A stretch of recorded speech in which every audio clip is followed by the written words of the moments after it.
Hiya and welcome to the Codebase showcase for our GRD AR house project. This is to show you some of the features that may be hard to evaluate if you are unable to build the project onto your own tablet Android devices. So we'll just run through a few systems here to demo them. Further documentation on how the systems work can be found in the TDD.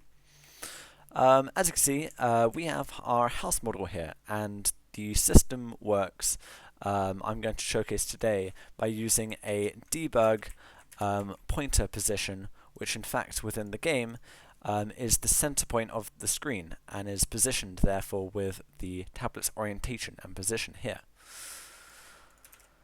If I load up the game here, you can see that at the beginning, as the level is loaded,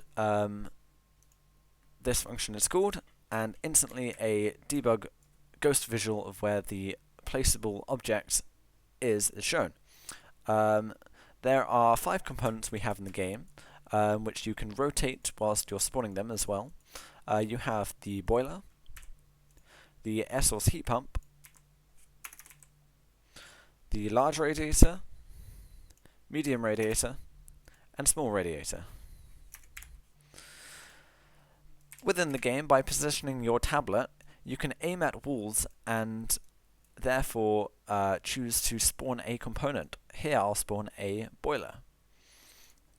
By spawning a boiler, only one heat source can be spawned at a time, and this is then updates the energy bar slider, showing you how much energy this type of heat source requires to power. You can then select other components to output heat. For example, here's a radiator that I will position on this wall here. Once spawned, you can then link them up with pipes. First, select your start point, and then select your end point.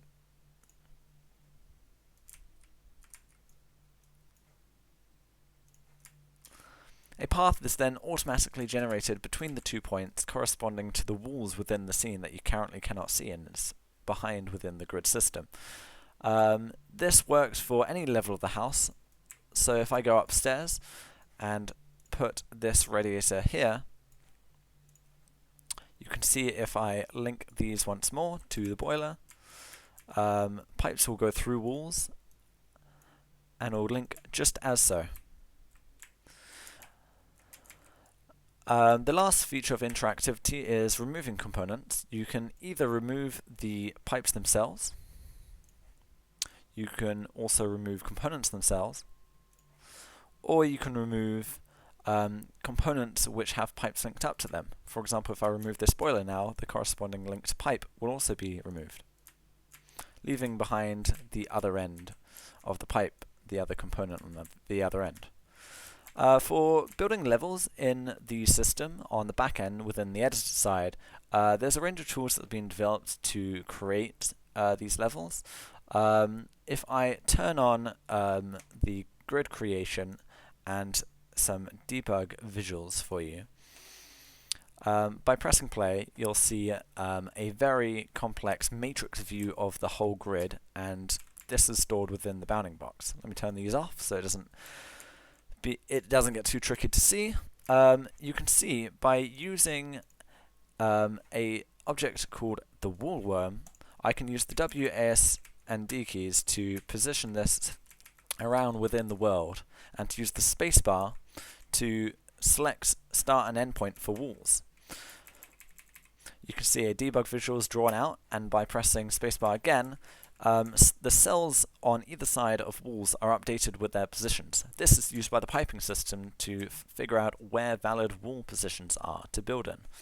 And this can be used in a variety of positions to create a whole range of wall shapes and sizes. As you can see, I can mark this whole wall, or I could make it thicker.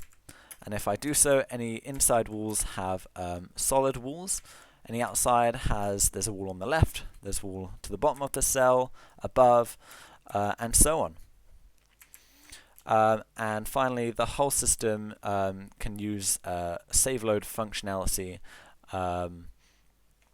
by going through your loading system by on all of this can be saved into the local resources folder, as you can find here. And this is stored in a JSON format.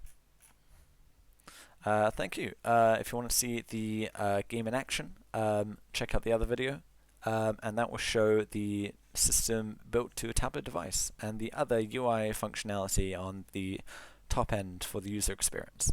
Thank you.